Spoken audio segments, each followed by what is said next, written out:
At the University of Toledo, we are surrounded by experts. And we tap into those experts here on Rocket Talk.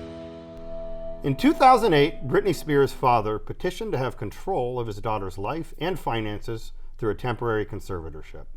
By the end of the year, the arrangement had been made permanent. For the past 13 years, Britney Spears has not had many of the basic freedoms that most of us take for granted, including making her own medical decisions, signing contracts, and spending her own money. Recently, this arrangement has come under public scrutiny as Free Britney has become a common call among her fans. Well, last Friday, a judge dissolved the conservatorship. Here to talk about the Britney Spears Conservatorship, as well as conservatorships in general, is Allie Day, Associate Professor and Interim Chair of the Disability Studies Program, and Becca Monteleone, Assistant Professor of Disability Studies. Thank you both for joining us. Thank you. So let's just start off with a broad question of what conservatorships are, and you both are from disability studies. Why is this a disability studies issue? Sure. So I think the question, what is a conservatorship, is actually a little bit more complicated than you might think. There is no federal definition for what a conservatorship is. Conservatorship, or you might hear the term guardianship, we can use them interchangeably here. These terms are defined on the state level. And so also the processes by which someone becomes a conservator or a guardian is also managed at the state level. But in general, you can think about guardianship or conservatorship as a legal process by which a person is determined to not be able to make choices for themselves, whether they be legal choices, financial choices, healthcare choices. And so someone is assigned by the court to make decisions on their behalf. Often it's a family member, sometimes it's a professional guardian. We actually saw both of those in the case of Britney Spears. Her father served as the conservator of her estate while she had a conservator of her person, so the person making healthcare decisions and everyday decisions about where she lives and who she associates with was a professional guardian.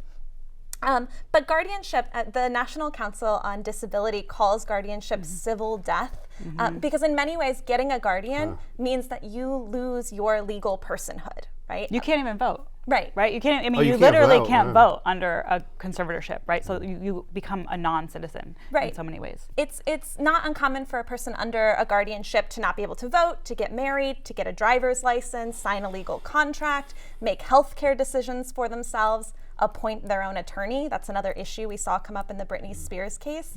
And then with court permissions, a guardian can also consent for someone for whom they are serving as a guardian. They can consent to have them committed to an institution. They can consent to have them file for divorce, or to consent to terminate rights to their parental rights, right? Or to consent to sterilization or an abortion. Yeah, and I think one of the things that we bring to the table as disability studies scholars is all of our research focuses on the experience of disabled people. So whether that's looking at the history and culture of disabled people or legal status of disabled people, but we sort of look at disability with a broad lens. And that's really helpful for thinking about conservatorship because this really is about bigger ideas about who gets to decide who's competent and under what conditions, right? And that's something that we have in the United States been sort of struggling with since, colonization, right? And the creation of the very first, documents, the founding documents of the United States. So you both talked a little bit about some of the rights that you might lose when you find yourself in a conservatorship. If you saw the documentary Framing Britney Spears, they really focus a lot on kind of the gender elements. And one of the most interesting things is that she was forced to be on birth control against her will.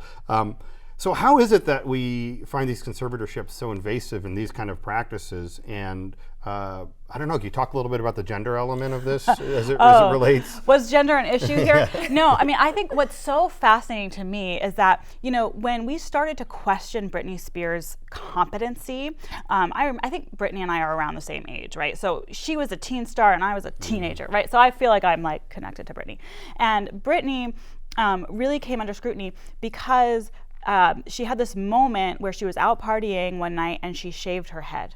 And that was when everybody was like, Britney has gone off the deep end, right?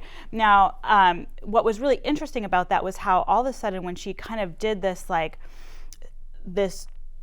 symbolic thing that was really about gender in so many ways and sex appeal, and she shaved her head, that was the thing that got people to think she's crazy, something's wrong with her, right? So it was always about gender from the beginning in so many ways for her.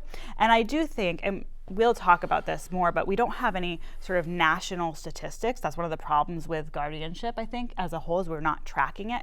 But sort of women, it's so easy because of gendered stereotypes already about competency. It's so easy to put women or femme people in a position where they're judged incompetent because of some sort of behavior that violates gender norms. And that historically that's been the case too. I mean, we used to, put women in institutions for voting, right, for being a suffragette, right? That was reason enough for someone's husband to put them in an institution and lose their rights back in the 1910s. So, long history. Well, and I think it's interesting pointing out that as kind of a watershed moment. I mean, as someone who shaves his head once a week, right? I mean, no one's ever questioned my sanity or my competence as related to that. In advance of the court ruling, Britney posted, I'm going to read this so it's exactly right here. "I've waited so long to be free from the situation I'm in. And now that it's here, I'm scared to do anything because I'm afraid I'll make a mistake." What mistakes do you think Britney is worried about making? And what does her fears tell us about some of the challenges she's facing now that she's on the other side of this conservatorship? Yeah. I think this particular quote and this particular expression here, I think really resonated with a lot of people in disability communities, because there is always a double standard placed on disabled people to behave in their quote unquote best interests as it's determined by an external party, even when those best interests run counter to what a person actually desires or actually wants. This is sometimes this inability to let disabled people make choices that could have negative consequences and then letting disabled people live with those negative consequences. This is sometimes called the dignity of risk, right? The right to make the wrong choice. And I think what Britney is alluding to here is the ways in which her particular decisions are scrutinized in a way that non-disabled people's are not, or people who haven't experienced things like guardianship or conservatorship. Just as sort of a light example, I've seen discourse around Britney Spears' Instagram, which has been kind of central to our sort of understanding of this case, right? That the way that she writes, which is often sort of stream of consciousness, uses a lot of emojis. I've seen discourse saying that her writing like that isn't doing her any favors, right? Because it's making her seem like she is juvenile. Exactly, right? And so that is being scrutinized in a way that it is not scrutinized for people who have not experienced things like conservatorship, people who have not had their competency questioned in this way. I think something, and we're not in Britney's head, we don't know exactly what she's afraid of, right?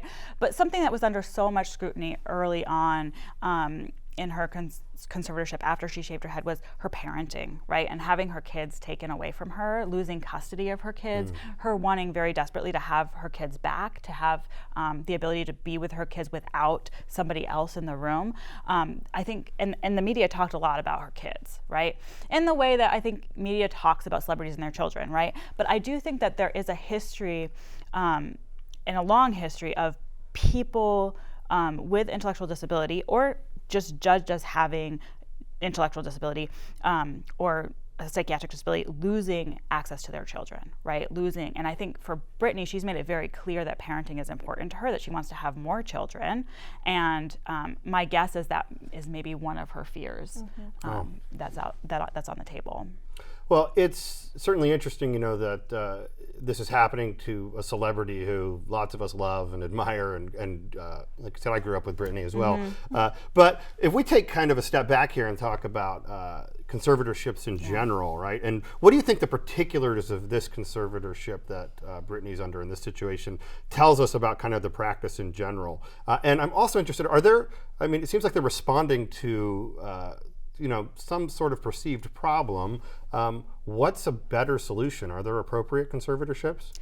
Well, are there appropriate?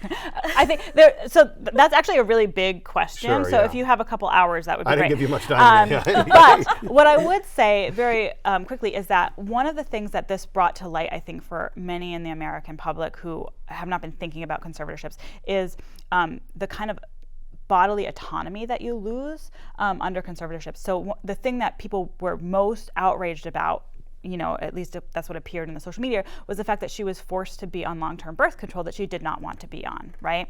Nobody was saying that she couldn't have sex, but she was not allowed to gestate children, right? So because of that, people were outraged that she kind of lost that choice. And I think that's really interesting because we have, going back to the Buck v. Bell decision of the Supreme Court, where Justice Oliver Wendell Holmes actually said in a Supreme Court decision, 3 generations of imbeciles is enough, right? And we've never overturned that. We still have this problem of people losing bodily autonomy and their right to have children in these kinds of positions. And I would just say that there are less restrictive options available. And in fact, all states have laws that say those less restrictive options are supposed to be considered first, and that rarely happens. And so particularly I'm thinking about supported decision making, where a person has a network that enables them to make a choice, but they are still the primary choice maker. That choice isn't displaced. And I hate to cut you guys off. We could keep going on about this. But that is all the time that we have for today. Again, I want to thank Allie Day and Becca Monteleone for a really interesting illumination into this practice. Thank you both so much for being here. Thanks You're for welcome. having us. Thanks.